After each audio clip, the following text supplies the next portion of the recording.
that there is a large and growing number of Albertans that have lost hope in Alberta having a free and prosperous future as a part of Canada. That being separation talk, coupled with the easing of rules around referendums, contentious issues that have caught the attention. Alberta's about to cut the referendum requirements in half. Bill 54 just dropped the signature threshold from 20% to only 10%, meaning just 350,000 Albertans could trigger a vote to leave Canada completely. This isn't some theoretical debate anymore. With these election reforms, the threshold actually for referendums are much lower now, so we're talking about 10% of... The shocking part? Premier Smith is calling this democratic fairness, while business leaders are warning investor confidence will collapse. First Nations leaders are already preparing legal challenges, saying their treaties predate Confederation and can't be tossed aside. Is this really about giving power back to the people? Or is Alberta lighting a fuse on a bomb that could devastate its economy? What next steps we can take as a province to better protect Alberta from any current or future hostile policies of the federal government? So what exactly is Premier Smith shoving down Albertans' throats with Bill 54? Let me walk you through the absolute joke that Smith calls giving power back to the people. The bill makes 3 massive changes to how referendums work in Alberta, and the timing couldn't be more suspicious. First, it slashes the petition threshold from 20% to just 10% of voters. Second, it extends the collection time for signatures. And third, this is the kicker, it makes referendum results binding on the government. This triple threat creates the perfect conditions for separation to move from fringe fantasy to dangerous reality. Just 350,000 signatures could now force a vote that could rip Alberta out of Confederation. Meanwhile, Albertans are struggling to put food on the table with grocery prices through the roof. Hospital emergency rooms are shutting down across rural Alberta. The province is staring down potentially catastrophic spring flooding. But instead of addressing any of these actual crises, Smith's government is laser-focused on making it easier to threaten separation. Actions speak louder than words for Albertans, and she really talked about steps to protect Alberta from Ottawa. She talked about... Talk about priorities. Smith's government keeps calling this democratic fairness, which would be slightly more believable if they applied the same standards to themselves. Want to recall a politician who isn't doing their job? Sorry, that still requires signatures from 40% of voters in the constituency. Funny how Smith thinks 10% is enough to potentially break up the country, but politicians should be protected by a threshold 4 times higher. Real democratic, right? The scariest part? This strategy is actually working. Recent polling shows 28% of Albertans now support separation, jumping from 20% just last month. Young voters between 18 and 34 show the strongest support, with nearly 1/3 ready to bail on Canada entirely. That's a massive shift in public opinion in just weeks, and Smith knows exactly what she's doing by fanning these flames. That there is a large and growing number of Albertans that have lost hope in Alberta having a free and prosperous future as a part of Canada. The Alberta Prosperity Project isn't just some fringe Facebook group anymore. They claim over 100,000 members, and their town halls across the province are drawing hundreds of angry citizens. These aren't just internet trolls, these are your neighbors who feel Ottawa has completely abandoned them.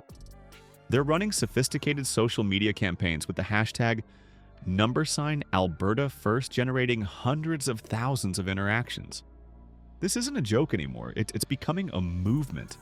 Political analysts watching this unfold are pointing out how Smith's timing mirrors Quebec's referendum strategy to perfection. Quebec used separation threats for decades to extract concessions from the federal government. The playbook is simple: threaten to leave, watch Ottawa panic, then negotiate better terms. Smith isn't inventing anything new. She's copying a strategy that's worked before. But there's a crucial difference. Quebec's movement was built on cultural identity, language protection, and a distinct society. Alberta's push has nothing to do with culture.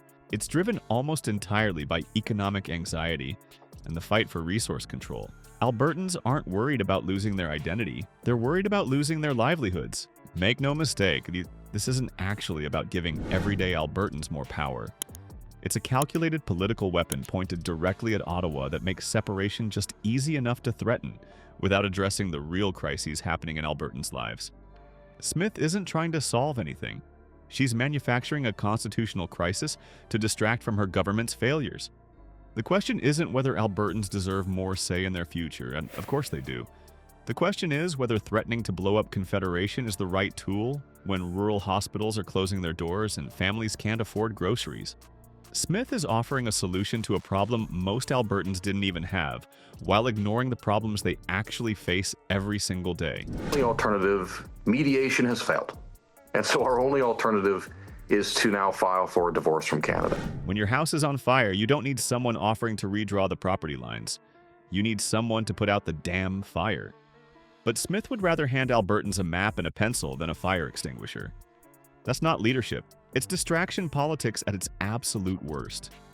Bill 54 isn't democracy in action. It's a cynical political calculation that gambles with Alberta's economic future while doing absolutely nothing to address the immediate crises facing everyday Albertans. The number of signatures requesting such a question to be put on a referendum. Our government will respect the democratic process. Smith wants you focused on Ottawa so you won't notice her government's complete failure to deliver on healthcare, affordability, and the actual issues that impact your daily life. While Danielle Smith parades around Alberta claiming Bill 54 is about democratic empowerment, the province's actual business leaders are panicking. Just this week, dozens of executives from Calgary's energy, tech, and finance sectors held an emergency roundtable meeting, and what they said about this separation scheme should make every Albertan's blood run cold. These aren't liberal academics or Ottawa bureaucrats. These are hardcore Alberta business leaders warning that Smith is playing with economic dynamite. Multiple CEOs confirmed that investors are already hitting the pause button on Alberta projects.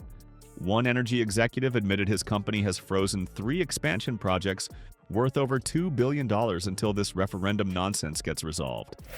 Think about that. $2 billion in economic activity and hundreds of jobs vanishing overnight. Not because of federal carbon taxes or environmental protests, but because Alberta's own premier is creating massive uncertainty about whether the province will even remain part of Canada. You think your mortgage rate is high now? Just wait until Alberta's credit rating gets downgraded because of separation talks. The second any serious referendum campaign launches, international rating agencies will slash Alberta's credit rating faster than you can say sovereignty. That means higher interest rates on everything from your home loan to your car payment. So you congratulated Mark Carney, but it came with that warning, vowing that you would push back against any future hostile acts from Ottawa. I mean, small businesses will face skyrocketing borrowing costs. Construction projects will stall, all because Smith wanted to score political points against Trudeau. The international implications are even more disturbing. The Council on Foreign Relations is now warning that Alberta's separation movement could trigger a global chain reaction. Resource-rich regions worldwide might suddenly decide they too should break away from their countries, destabilizing established borders and trade agreements everywhere. Alberta isn't just playing with its own future, it's potentially unleashing global economic chaos. Nobody in Smith's government seems to have any clue what currency an independent Alberta would use. Would we create our own Alberta dollar? Great idea. A brand new, untested currency for a landlocked nation of 4 million people. I'm sure international markets will treat that with tons of respect. Or maybe we'd use the Canadian dollar without any control over monetary policy? Or adopt the American dollar and become economic puppets of the US Federal Reserve? Each option creates massive economic disruption that Smith conveniently never mentions. Then there's Alberta's $93 billion provincial debt. Smith acts like this would magically disappear after separation. In reality, Canada would demand Alberta take responsibility for a portion of the federal debt too. We'd start our new country drowning in debt negotiations, with lenders charging sky-high interest rates due to our newfound instability. Your taxes would skyrocket just to service this debt, yet Smith pretends this fundamental economic reality doesn't exist. Smith also completely ignores how trade would collapse. Every single trade agreement with the US and Mexico would require total renegotiation with absolutely no guarantee of favorable terms. She has repeated, as you said, that she supports Alberta in a united Canada, that her government will not put forward any kind of referendum question. Why would the US give a newly independent Alberta the same trade benefits it gives Canada? They wouldn't. our export economy would be devastated overnight. Thousands of jobs would vanish. Agricultural exports would rot at closed borders while politicians spent years in trade negotiations. The economic math simply doesn't add up. Even a failed referendum now, which is the most likely outcome, would trigger years of uncertainty, capital flight, and higher borrowing costs. Businesses hate uncertainty more than almost anything else. They're already pulling back investments just from the separation talk. Imagine what happens when the actual campaign begins. The economic damage would hurt everyday Albertans far more than any Ottawa policy ever did. While Smith frames Bill 54 as an escape plan from federal overreach, economists are warning it's more like jumping from the frying pan into an economic inferno with no safety net. That being separation talk, coupled with the easing of rules around referendums, contentious issues that have caught the attention. Smith is essentially asking Albertans to gamble their retirement savings, home equity, and children's economic future on a separation threat that won't solve any of the province's actual problems. It's not brave leadership. It's reckless political theater using your financial security as the stage prop. The saddest part? Many Albertans are falling for it. They're so angry at Ottawa they can't see that separation would devastate the very things they're trying to protect. Their resource jobs wouldn't be more secure. They'd be less secure as international investment fled. Their taxes wouldn't go down. They'd skyrocket to cover new national defense costs, debt servicing, and duplicate bureaucracies. Terry, all of the so-called have-not provinces in Canada are going to elect a Carney government so that they can keep drawing money out of Alberta. Their economic freedom wouldn't increase. It would collapse under trade restrictions and currency chaos. Smith isn't offering a path to prosperity. She's offering economic suicide disguised as independence. And she's hoping you're too angry at Trudeau to notice. But he has certainly signaled, Premier, that he says he's a pragmatist. He wants to find ways to move forward. Let's be crystal clear about what's happening here. Bill 54 isn't some noble exercise in democracy. It's a constitutional hand grenade that benefits politicians while regular Albertans pay the price. While Smith manufactures this separation crisis, rural hospitals are closing their doors and families can't afford groceries with food inflation nearing 10%. Alberta Premier Danielle Smith gave a live stream address moments ago outlining her province's path forward with the Carney government. The solution isn't separation. It's demanding actual results from both Edmonton and Ottawa on healthcare, affordability, and economic stability. Albertans deserve politicians who address the ambulance shortages and mortgage rates at 15-year highs, not leaders who create new problems to distract from their failures. Alberta needs problem solvers, not political theater directors.